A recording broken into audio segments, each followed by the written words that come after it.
¿Qué tal, mis hermanos? Muy buenos días a todos. Le damos gracias a Dios por un domingo más en el cual nos permite poder estar estudiando su palabra. Me da mucho gusto poder compartir con ustedes. Qué lástima que tengamos que volver a hacerlo por este medio, pero confiamos y seguimos con esa seguridad de que Dios tiene un propósito en todas las cosas que Él hace. Y pues bueno, sabemos que este tiempo ha sido difícil, ha sido diferente, pero también confiamos en que Dios está cumpliendo su propósito para con esta tierra, para con sus hijos.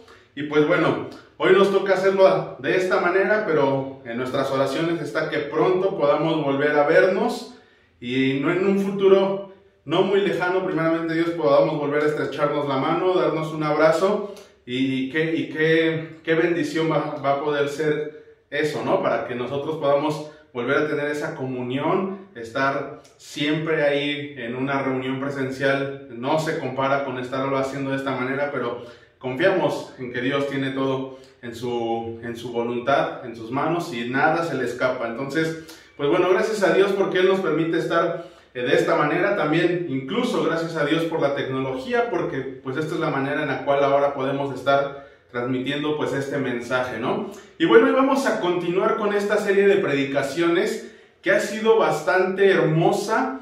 Este libro es uno de los libros que me gustan. De hecho, es uno de los libros que más disfruté estudiar en el Instituto Bíblico. Las Epístolas Paulinas se me hace algo extraordinario, se me hace ver el poder de Dios actuando a través de una persona que nadie se imaginaba que podía actuar así, ¿no? Y esta es exactamente una de esas cartas que ya lo mencionaba nuestro hermano Rubén en la primera predicación. Es una carta fuerte, es una carta dura, es una carta de una exhortación bastante fuerte. Y esta es la carta en la cual Pablo va a hacer una defensa increíble. Si nosotros nos queremos tomar de argumentos para poder defender nuestra fe, Gálatas es la carta perfecta para poder hacerlo. Ya lo mencionaba nuestro hermano Rubén. Es extraordinario la manera en la que Pablo hace una defensa de muchos temas. Aquí ahorita vamos a ver algo acerca de esto, pero es extraordinario ver a Pablo haciendo esto. Y de hecho, dato curioso, por ejemplo, Martín Lutero, sabemos que él se basó mucho en la carta a los romanos para poder dar esa evidencia de que solamente se necesitaba de la fe y aún quitar las indulgencias y todo eso en la Reforma. Pero algo interesante de Martín Lutero es que sí se basó en Romanos para hacer esa enseñanza, pero Gálatas, Martín Lutero decía, esta es mi carta. Y eso es interesante porque él también se tomó de aquí para poder defender la verdadera fe.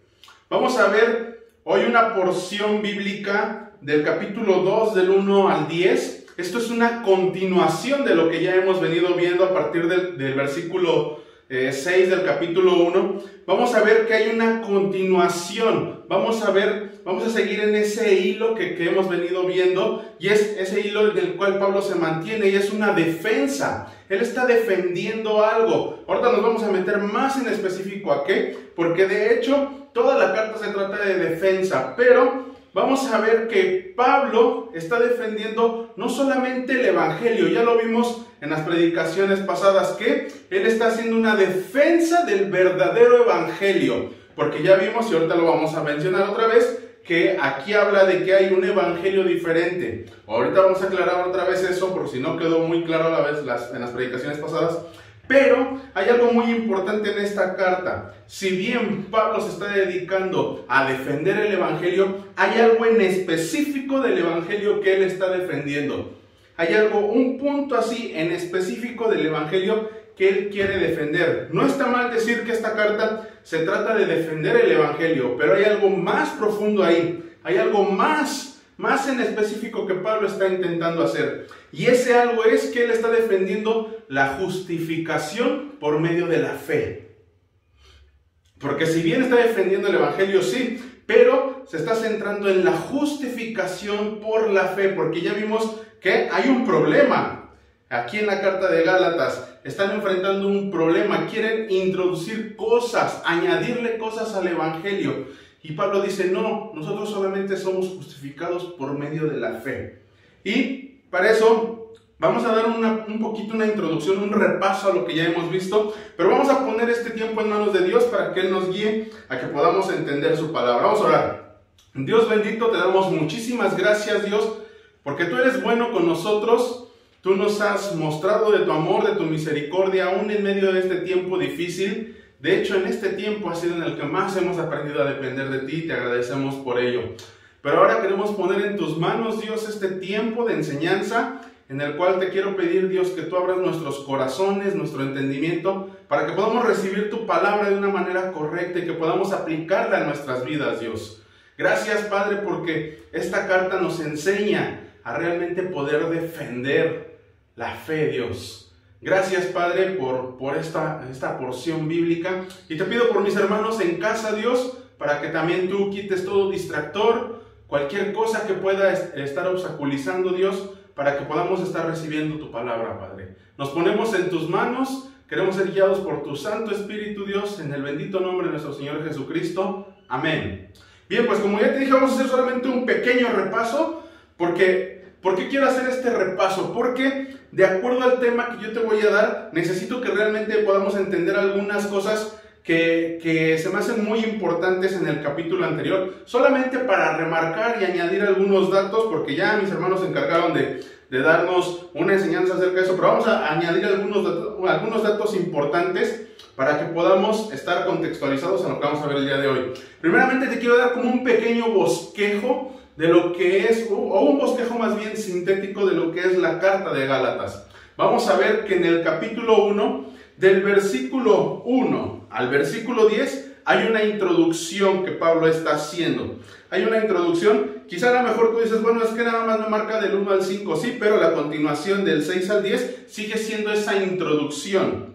Y después, desde el capítulo 1, versículo 11, hasta el capítulo 2, versículo 21 de hecho, hay una defensa de su apostolado. Y en el capítulo 3 y 4 vamos a ver que Pablo se dedica a hacer una defensa doctrinal.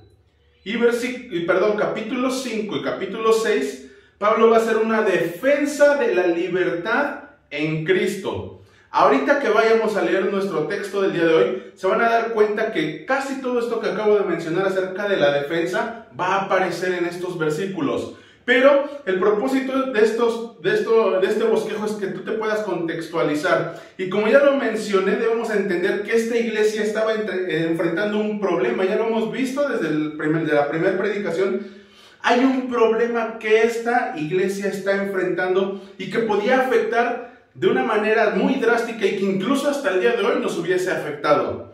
Y hay un problema. ¿Cuál es ese problema? Vamos a llamarle el problema con los judaizantes.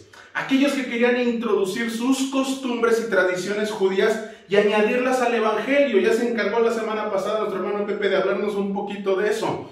Pero estos judaizantes, que de hecho aquí en algún momento lo vamos a mencionar, pero aquí en esta carta dice los hermanos o aquellos falsos hermanos querían introducir sus enseñanzas o sus costumbres, querían añadirle algo al evangelio. Pero déjame decirte algo. Pablo dice que ellos venían enseñando un evangelio diferente. Y esto ya lo mencionamos, solamente lo quiero volver a recalcar para aclararlo de una mejor manera también. O no de una mejor manera, añadirle a lo que ya vimos.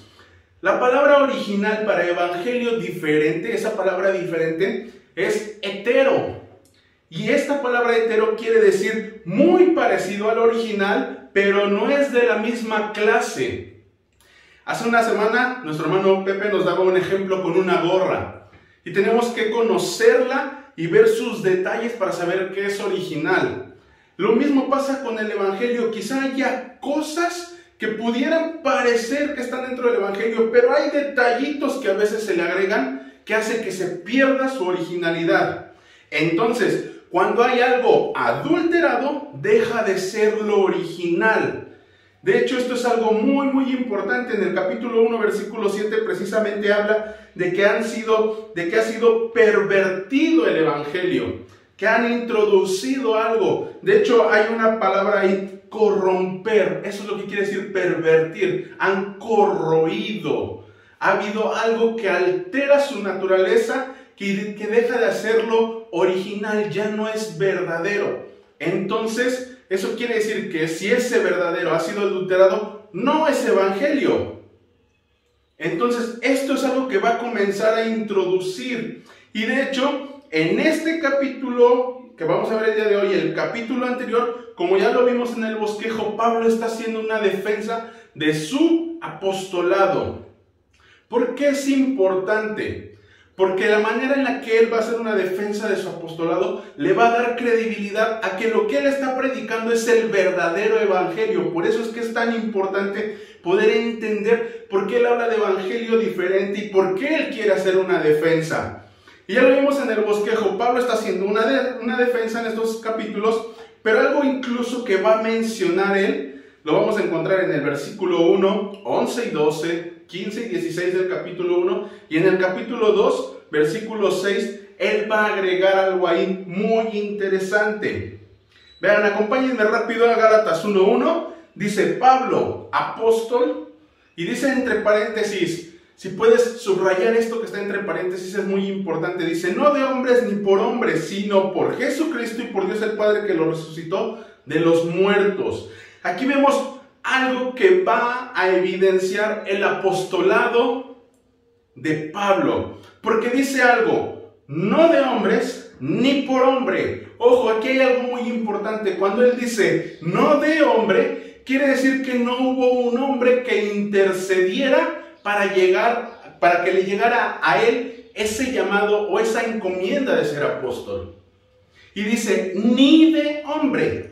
Parece un juego de palabras, pero tiene mucha importancia. Porque cuando dice ni de hombre, quiere decir que su apostolado no se lo entregó un hombre, porque ya lo vimos que no viene de hombre, dice, no por hombre.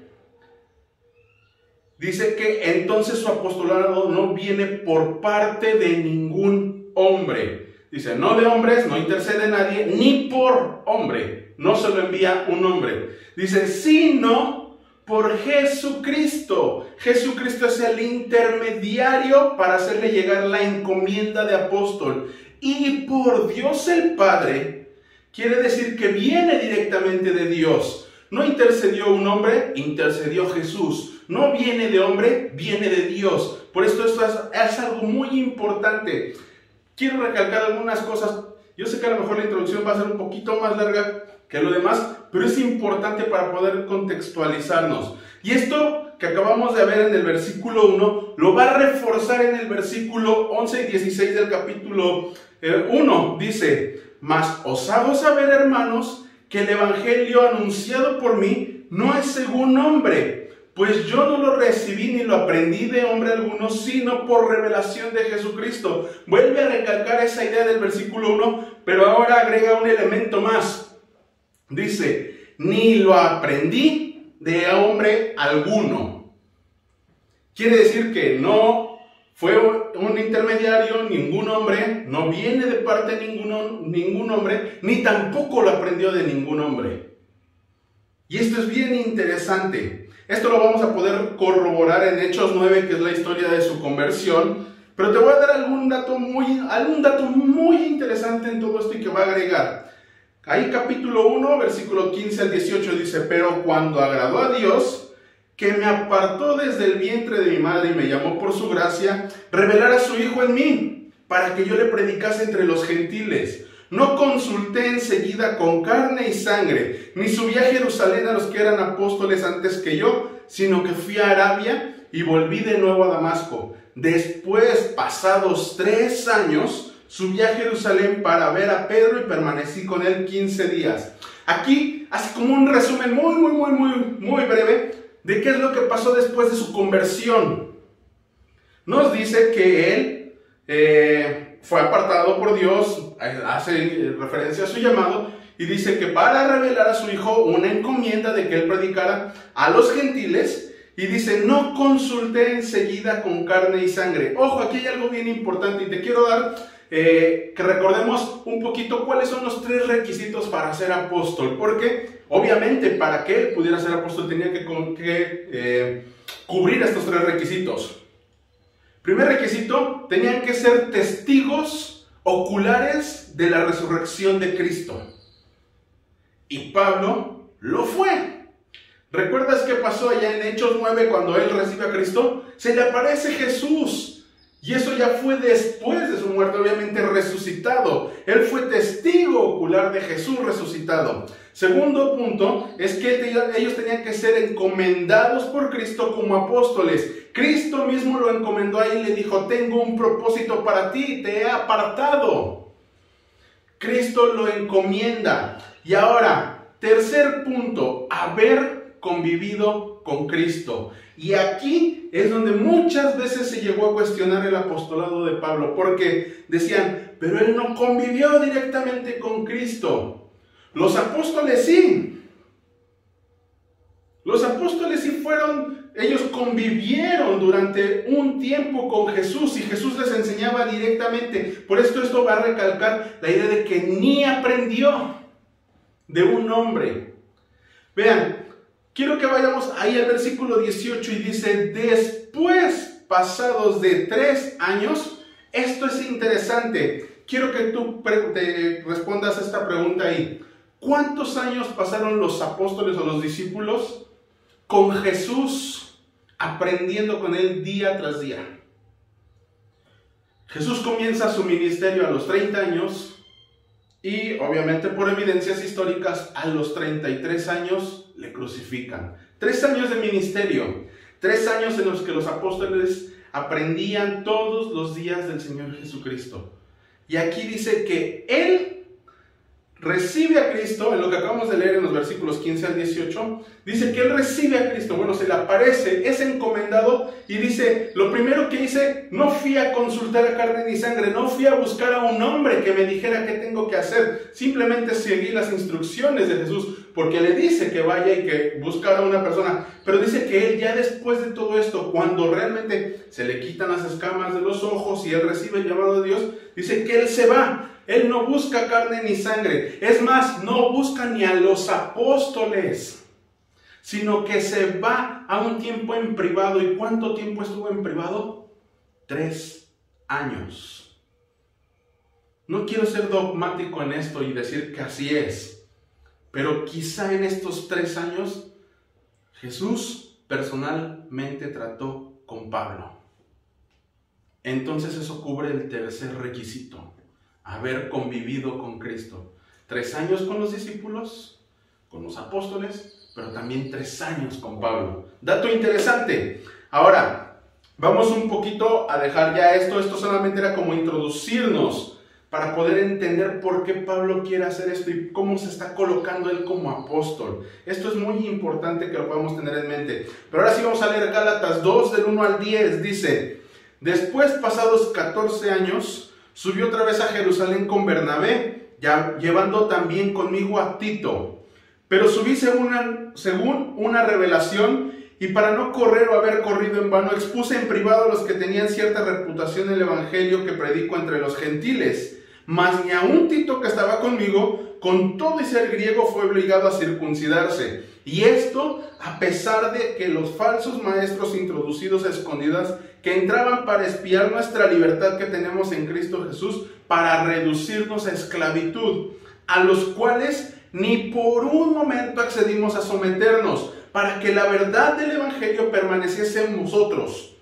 Pero de los que tenían reputación de ser algo, lo que hayan sido en otro tiempo, nada me importa. Dios no hace acepción de personas. A mí, pues, los de reputación nada nuevo me comunicaron, antes por el contrario. Como vieron que me había sido encomendado el evangelio de la incircuncisión, como a Pedro el de la circuncisión, pues el que actuó en Pedro para el apostolado de la circuncisión, actuó también para mí, para con los gentiles. Y reconociendo la gracia que me había sido dada, Jacobo, Cefas y Juan, que eran considerados como columnas, nos dieron a mí y a Bernabé la diestra en señal de compañerismo, para que nosotros fuésemos a los gentiles y ellos a la circuncisión. Solamente nos pidieron que nos acordásemos de los pobres, lo cual también procuré con diligencia hacer. Este es el tema en el que nos vamos a centrar el día de hoy.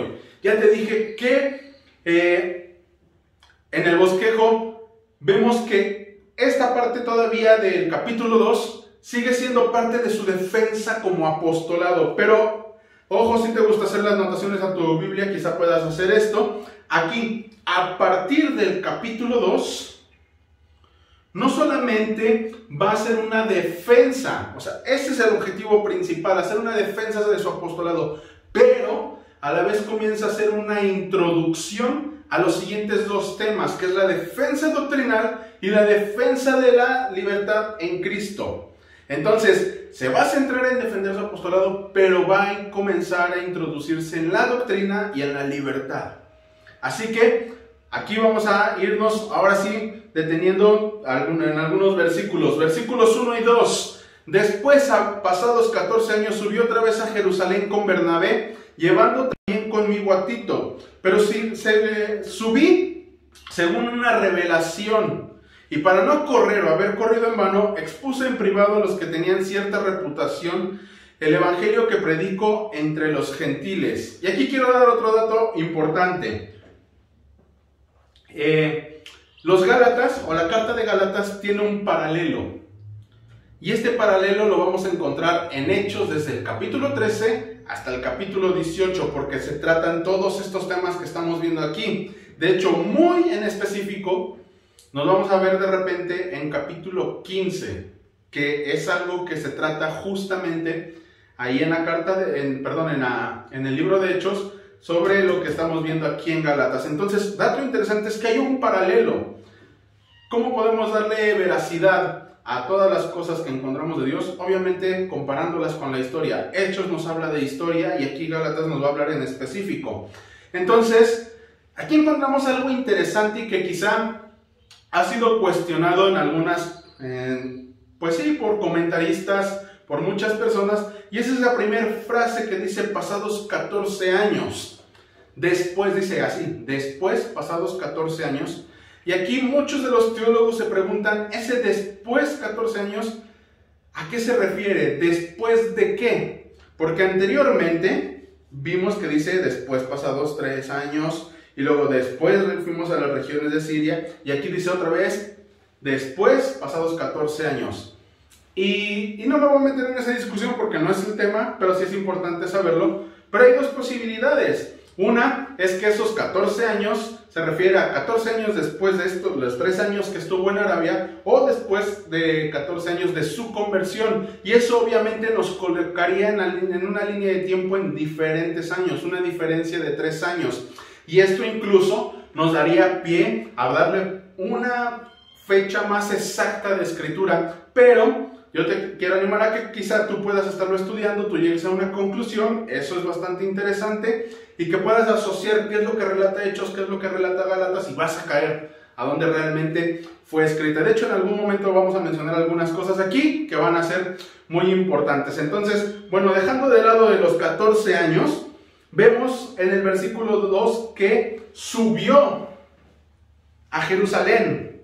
Pero dice algo muy importante. Dice, subí por una revelación.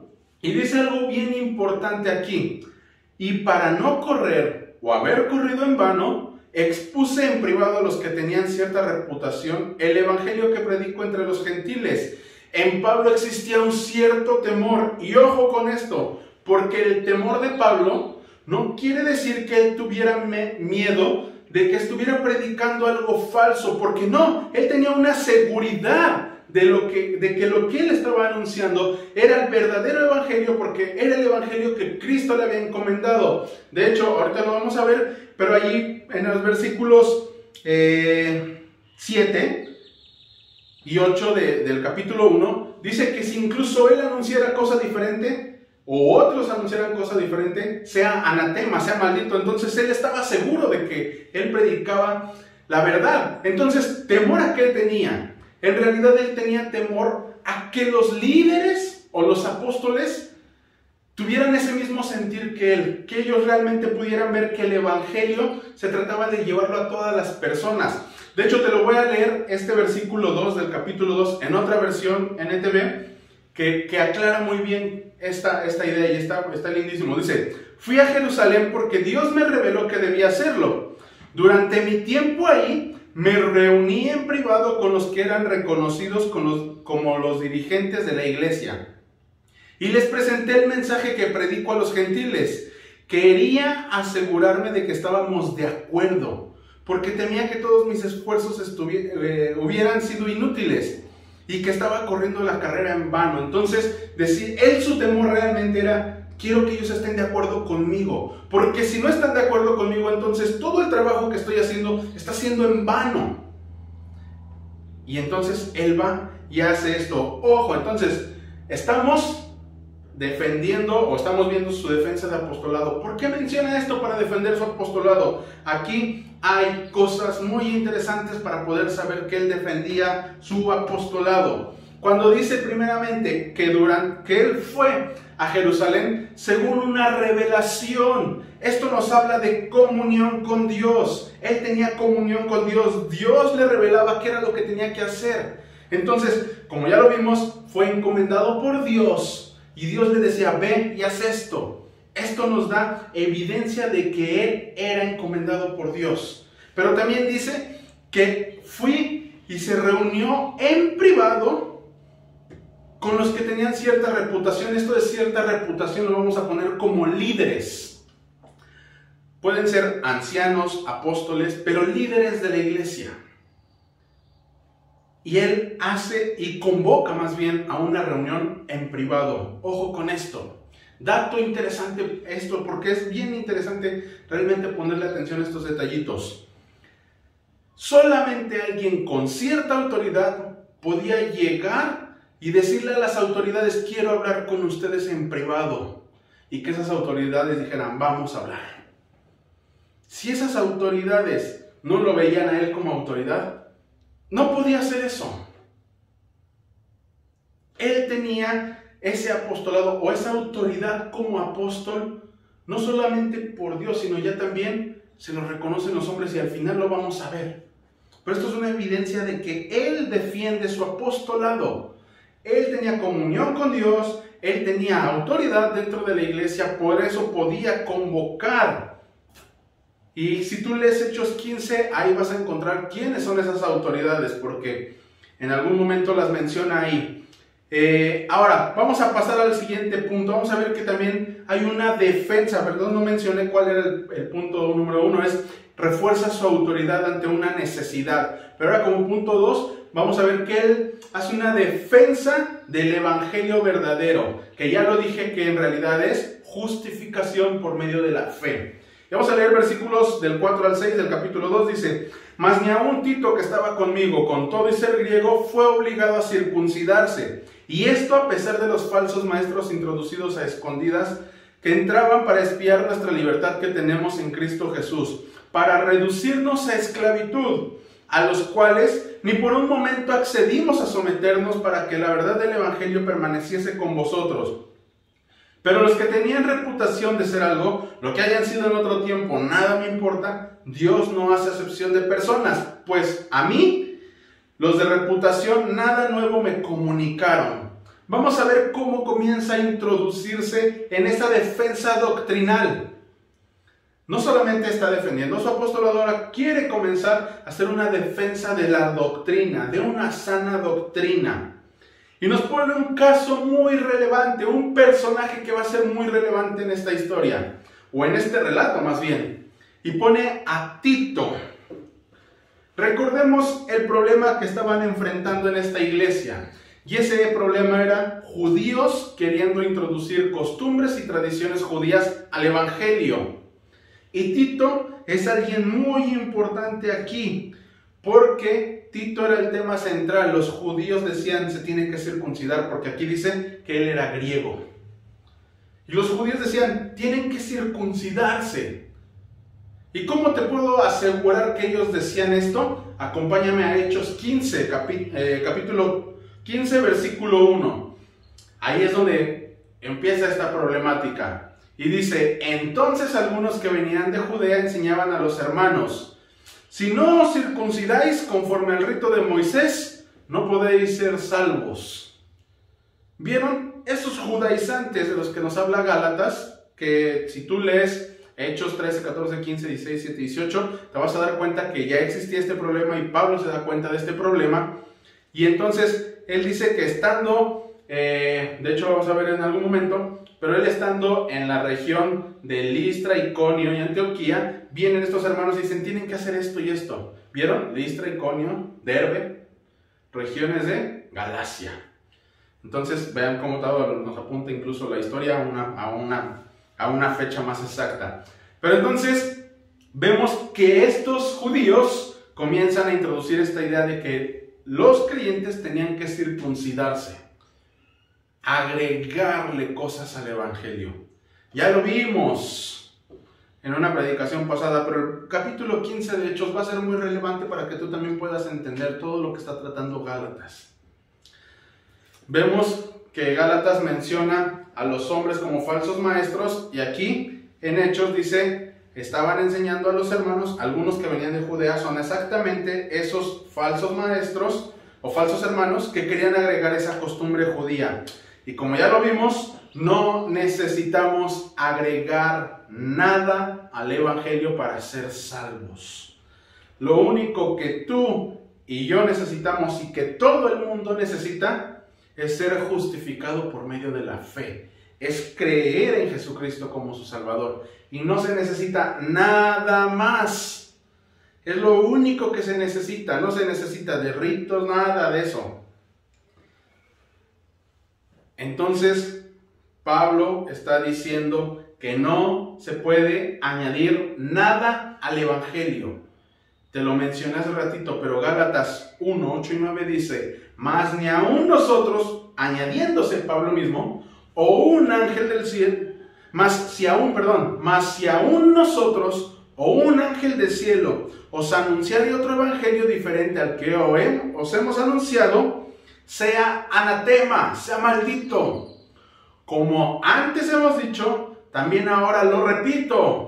Si alguno os predica cosa diferente, os predica diferente evangelio del que habéis recibido, sea anatema. Está diciendo, estos hombres que te están viniendo a predicar cosas diferentes al verdadero evangelio, son malditos, están bajo condenación. Porque están agregando cosas al evangelio y entonces deja de ser evangelio.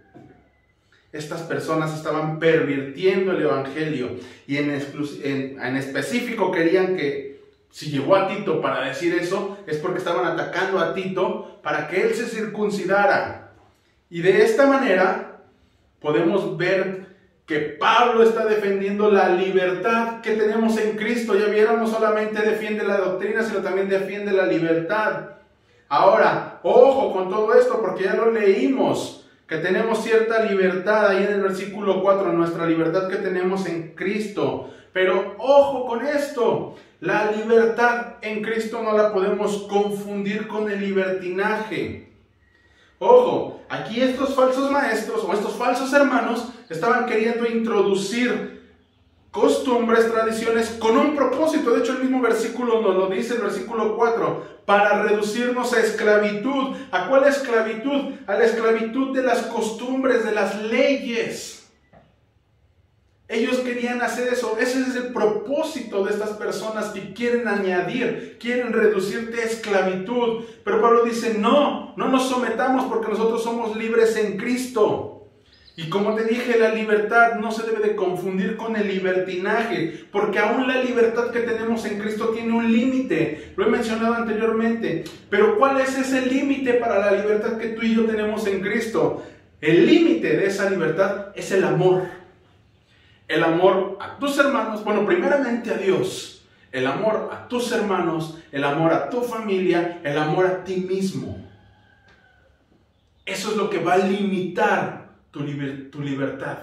Cuando vas a hacer algo puedes decir, sí, soy libre de hacerlo. Pero si mi hermano lo ofende, ahí llega mi límite. ¿Por qué? Por amor a él. No confundamos libertad con libertinaje, pero no me quiero desviar. ¿Cuál era el propósito entonces? Estas personas querían reducir a esclavitud. Y dice Pablo, a los cuales ni por un momento accedimos a someternos para que la verdad del evangelio permaneciese en vosotros. Hermano, si tú quieres que la verdad del Evangelio permanezca en ti, créele a Dios que tú eres libre en Él y que no necesitas estar haciendo nada más o añadiendo cosas a tu salvación para agradarle, porque tú ya eres un hijo desde el momento en el que creíste en Él.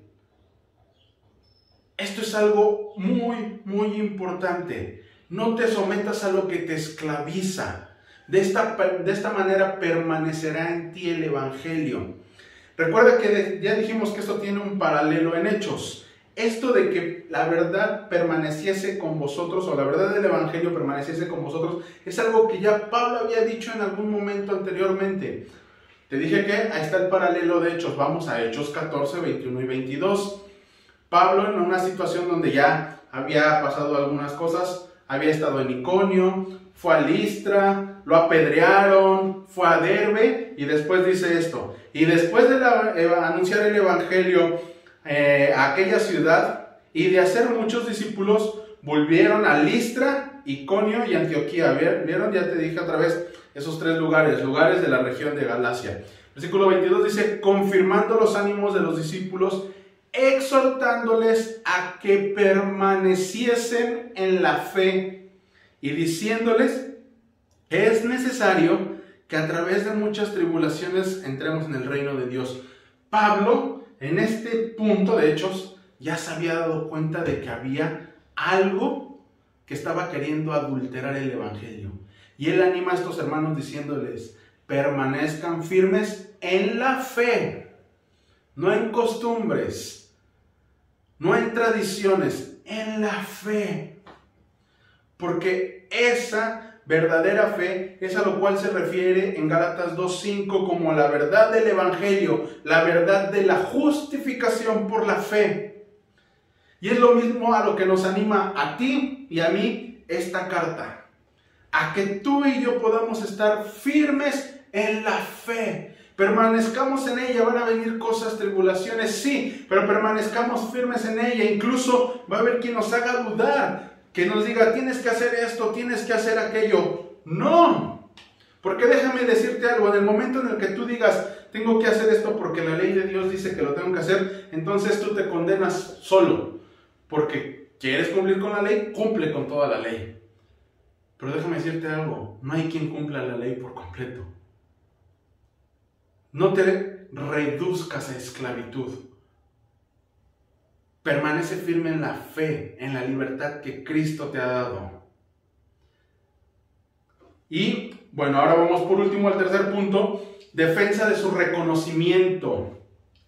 Va a hacer una defensa de que él ha sido reconocido como apóstol. Versículos 7 al 10 dice: antes, por el contrario, como vieron que me había sido encomendado el evangelio de la incircuncisión, como a Pedro el de la circuncisión, pues el que actuó en Pedro para el apostolado de la circuncisión, actuó también para mí con los gentiles. Y reconociendo la gracia que me había sido dada, Jacobo, Cefas y Juan, que eran considerados como columnas, nos dieron a mí y a Bernabé la diestra en señal de compañerismo, para que nosotros fuésemos a los gentiles y ellos a la circuncisión. Solamente nos pidieron que nos acordásemos de los pobres, lo cual también procuré con diligencia hacer. Por último, vamos a ver estos últimos versículos en los cuales vamos a ver ese cierre de su defensa.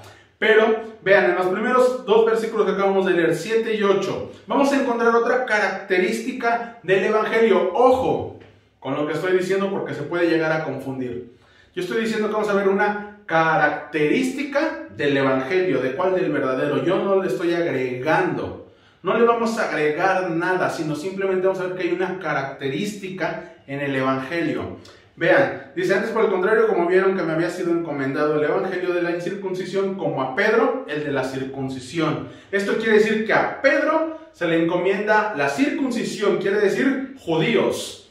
A Pablo se le encomienda la incircuncisión, gentiles. ¿Y esto por qué? Porque el mismo poder que actuó en Pedro como apóstol, también actuó en Pablo también como apóstol. Vuelve a caer en ese punto de decir: soy apóstol porque el mismo que actúa en esos apóstoles es el mismo que actúa en mí. Y sabes, aquí me quiero parar un poquitito para que podamos llevar esto a nuestras vidas, algo aplicativo. Quizá Dios en algún momento de tu vida te va a permitir cumplir una función de autoridad o de liderazgo en el ministerio. Cuando Dios te conceda ese privilegio, esa posición, quizá puede ser que incluso en la misma iglesia tu autoridad pueda ser cuestionada. ¿Por qué está él ahí? Si yo tengo más tiempo en la iglesia, ¿por qué si yo estoy aquí desde el principio y él acaba de llegar hace unos cuantos años y ya está como líder? ¿Por qué él está haciendo esto? ¿Por qué lo pusieron como líder de aquello? ¿Por qué está haciendo esto? Tu autoridad puede ser cuestionada. Pablo fue cuestionado. Pero déjame te digo algo. El mismo poder que actuó en Pablo, en Pedro, en Santiago, en Juan y en todos los apóstoles es el mismo poder que actúa en ti y en mí. Y cuando tú y yo tenemos esa seguridad de que es Dios el que está actuando en nosotros y por medio de nosotros, ese cuestionamiento puedes como que dejarlo de lado. No tienes que ser grosero. No tienes que decir, no me importa, porque sí debe de importarte. Pero tú tienes que estar seguro de que Dios es el que te ha encomendado ese ministerio o ese liderazgo. Ahora, como Pablo, también cuando tú tengas esa posición de autoridad, tienes que tener esa actitud que tuvo Pablo. Esa actitud de renuncia a sí mismo. De saber que no eres tú, que es Dios el que actúa. De hecho, lo vimos al cierre de la predicación pasada. El último versículo del capítulo 1 dice, y glorificaban a Dios en mí.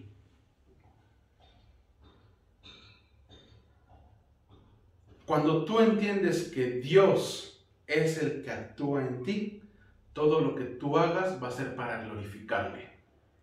Y si Dios te permite tener esa posición de autoridad en algún momento, también tienes que entender que esa encomienda también tiene que ser reconocida. Pablo se introduce ahí. Versículo 9 dice, y reconociendo la gracia que me había sido dada, Jacobo, Cefas y Juan, que eran considerados como columnas, nos dieron a mí y a Bernabé la diestra en señal de compañerismo para que nosotros fuésemos a los gentiles y ellos a la circuncisión. Para Pablo era importante el reconocimiento. Y ojo, no es que fuera importante este reconocimiento para vanagloriarse y decir yo soy apóstol y no me pueden decir nada. No, sino por defender su autoridad. Él quería decir, miren, ellos también lo reconocen. Reconociendo la gracia que me había sido dada. Primero, reconocieron que la encomienda que Pablo tenía era por parte de Dios. Y tú y yo debemos de tener bien claro que cuando Dios pone algo en nuestros corazones, primeramente debemos orar y asegurarnos de que esa encomienda realmente venga de Dios y no de lo que yo quiero, sino de lo que Él quiere. Tenemos que estar seguros de eso. Pero también se necesita de que otros reconozcan que eso proviene de Dios y no de ti. Tiene que haber alguien que confirme. Obviamente el primero que va a confirmar va a ser Dios, pero también necesitas de otras personas. Por eso en segunda parte dice Jacobo, Cefas y Juan, que eran considerados como columnas, o sea, líderes de la iglesia, nos dieron a mí y a Bernabé la diestra en señal de compañerismo. También se necesita de un reconocimiento por parte de las autoridades y ser autorizado por ellos para poder hacerlo. Pablo lo tuvo que hacer para que toda la demás iglesia pudiera decir, bueno, los apóstoles lo aceptaron y le dieron la mano y le dijeron, anda, vayan. Y de hecho hay algo muy interesante, no me voy a meter ahí porque no lo puse acá, pero me acordé de esto. Hay hasta como un errorcito gramatical en esto, cuando dice, nos dieron a mí y a Bernabé la diestra en señal de compañerismo. Esto es como, pareciera un error gramatical, porque ahí podríamos decir, ay sí, el burro por delante, a mí y a Bernabé. ¿Por qué te pones tú? Ojo, esto tiene una profundidad que no voy a meter mucho ahí, pero este término de a mí y a solamente aparece allá en Génesis, cuando Dios va a hacer algunas promesas y va a hacer pactos, y dice, cuando a mí y a mi pueblo se pone como autoridad. Por eso aquí Pablo escribe así, a mí y a Bernabé, porque le están reconociendo la autoridad que él tiene. Dice, a mí y a Bernabé, porque yo soy la autoridad y Bernabé es el que me está acompañando. Pero tú y yo también necesitamos ser autorizados, primeramente por Dios, pero también por nuestros líderes. Y tercero, para que nosotros fuésemos a los gentiles y ellos a la circuncisión. En tercero punto de esto es que también tienes que entender que debe de haber un enfoque bien claro de tu encomienda y de tu reconocimiento. Porque dice que para que ellos fueran a los gentiles y los otros a la circuncisión, tenían bien claro. Cuando tú tengas una posición de liderazgo, quieras emprender algún ministerio, tienes que entender que primero tiene que provenir de Dios. Después tiene que ser confirmado por tus autoridades, autorizado, pero también tienes que saber que tiene que tener un enfoque bien claro. No es como a ver qué sale, sino con toda seguridad decir, esto tiene que resultar así. Una claridad en el enfoque. Y hermanos, quiero terminar con todo esto, porque hemos visto muchas cosas, y hay muchas otras cosas en todos estos pasajes que quisiera hablar, pero es demasiado, y de verdad que esta carta es hermosa. Pero podemos ver aquí, en este capítulo 2, un hombre que ama la verdad del Evangelio. Y más allá de querer defenderse como apóstol y querer vanagloriarse, es lo que quiere es, me defiendo como apóstol, porque cuando yo me defiendo como apóstol, defiendo la verdad de la justificación por la fe. Y hay muchas cosas interesantes que pudiéramos añadir a todo esto. Pero déjame te digo, o más bien déjame te hago una pregunta. Y quiero que reflexiones aquí en todo esto, porque esto es algo que a mí me hace pensar en muchas cosas y quisiera compartirlo contigo. Y quisiera que te preguntes esto. ¿Hasta dónde estás dispuesto a defender lo que tú crees? ¿Estás dispuesto a dar todo de ti para defender la verdad del Evangelio? Porque aquí podemos ver la vida de un hombre que eso hizo. Podemos ver la vida de un hombre que tuvo que poner todas sus cartas sobre la mesa y decir, soy apóstol porque lo que yo traigo es verdadero. Y cuando tú, o hasta dónde tú estás dispuesto a decir, tengo que defender lo que Dios me ha encomendado a hacer. Ya vimos que él renunciaba y decía, y glorificaban a Dios en mí. Y no me voy a adelantar porque no me corresponde esa predicación, pero en el 2:20 que dice, con Cristo estoy juntamente crucificado, y ya no vivo yo, mas Cristo vive en mí. Y lo que ahora vivo en la carne, lo vivo en la fe del Hijo de Dios. Él decía, yo renuncio a mí. El que actúa en mí es Dios. Y tú y yo, para poder estar dispuestos a defender la verdad, eso es lo primerito que tenemos que hacer, renunciar a nosotros mismos. Y confiar en que es Dios. Y que quizá tú y yo también podamos decir, estoy juntamente crucificado con Cristo. Y ya no vivo yo, ya no vive Lalo, ya no vive el pastor Fernando, ya no vive Florecita, ya no vivo yo, vive Cristo en mí. Y lo que ahora hago, lo hago en la fe.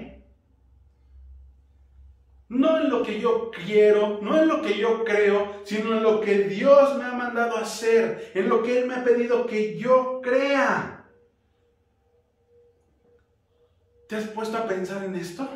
¿Hasta dónde estás dispuesto a hacer para defender aquello por lo cual tú y yo hoy somos salvos? Y déjame te digo algo que me pareció extraordinario. Si tienen la posibilidad de comprar un libro que se llama Gálatas para ti, de Timothy Keller, hermoso, y dice algo al principio que me llenaba o me hacía reflexionar mucho. Decía, este texto no lo podemos tomar a la ligera porque esto es algo muy importante para la iglesia el día de hoy.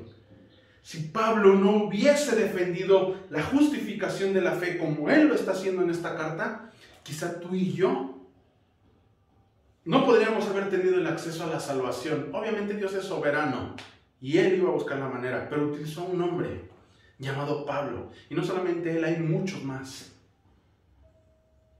Y quizá el día de hoy, si no hubiese sido por esta defensa, también podría haber sido la posibilidad de que existieran dos iglesias divididas. Una por creencia de tradiciones y otra por creencia de gracia. Y cada una de ellas dudando de la otra y de su salvación. Pero gracias a un hombre como Pablo, como Bernabé, como Tito, como los apóstoles que estuvieron dispuestos a defender la verdad del Evangelio, hoy tú y yo podemos tener esa libertad que tenemos en Cristo. ¿Y hasta dónde estás dispuesto tú a defender? No te sometas, decía Gálatas 2:5, a los cuales ni por un momento accedimos a someternos para que la verdad del Evangelio permaneciese con vosotros. No te reduzcas a esclavitud. Porque te voy a decir algo, el verdadero evangelio no depende, es más, tu salvación no depende de cómo te vistas, de cómo te peines, de qué música escuches, de que si ofrendas, de que si das tus primicias. Eso es extra, eso ya es fruto, pero no necesitas añadir de eso. Tú lo único que necesitas es creer, y si en algún momento, hermano Pepe ya te lo dejó claro, pero lo vuelvo a repetir porque es importante. Si algún día alguien llega y te dice, sí, pues yo tengo algo que tú no, o tienes que hacer esto, te falta hacer aquello y te falta hacer esto, porque si no lo haces, no estás demostrando. No, hermano, tú no necesitas hacer nada, porque cuando tú pienses en que tú tienes que hacer, entonces estás cayendo en la mentira de la salvación por obras. Y Pablo está defendiendo que nosotros hemos sido justificados por medio de la fe. No necesitas hacer nada más.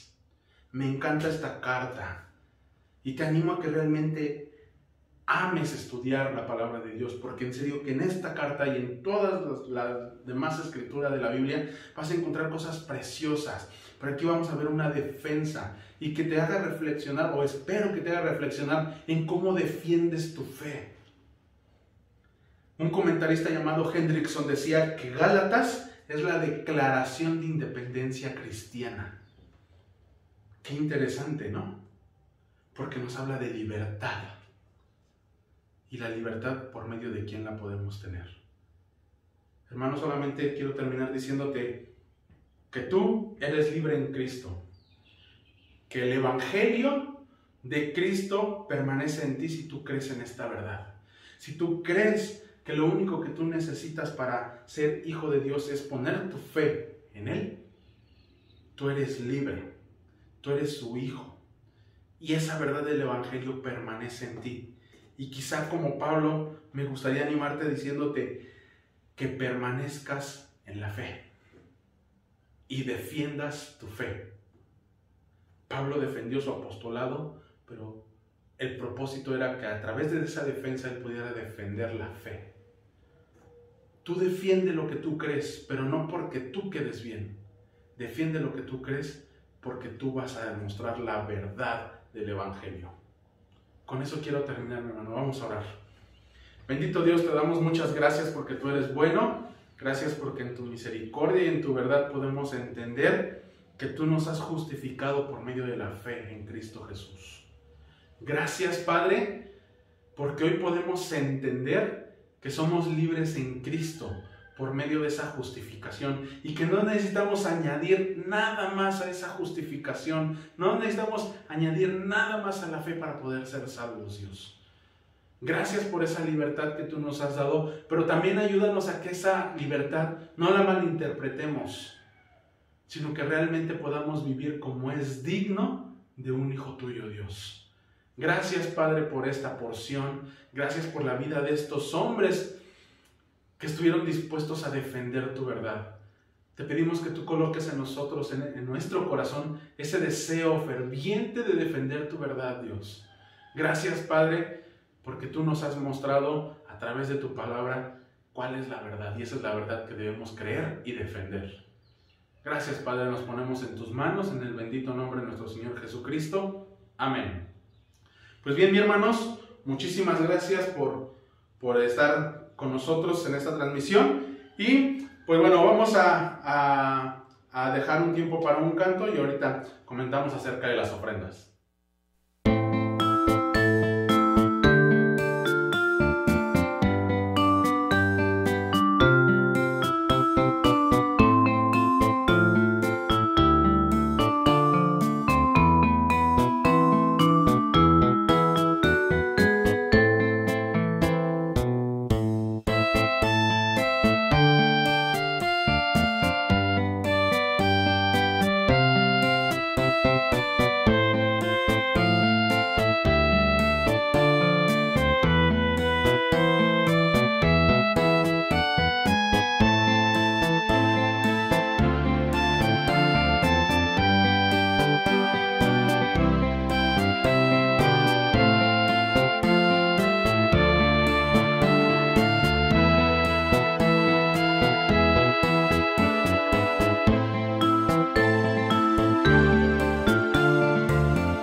Pues bien, mis hermanos, vamos a dar este tiempo por concluido, pero vean ahí, 1 Corintios 9, versículo 7, dice: como cada uno dé como propuso en su corazón, no con tristeza ni por necesidad, porque Dios ama al dador alegre.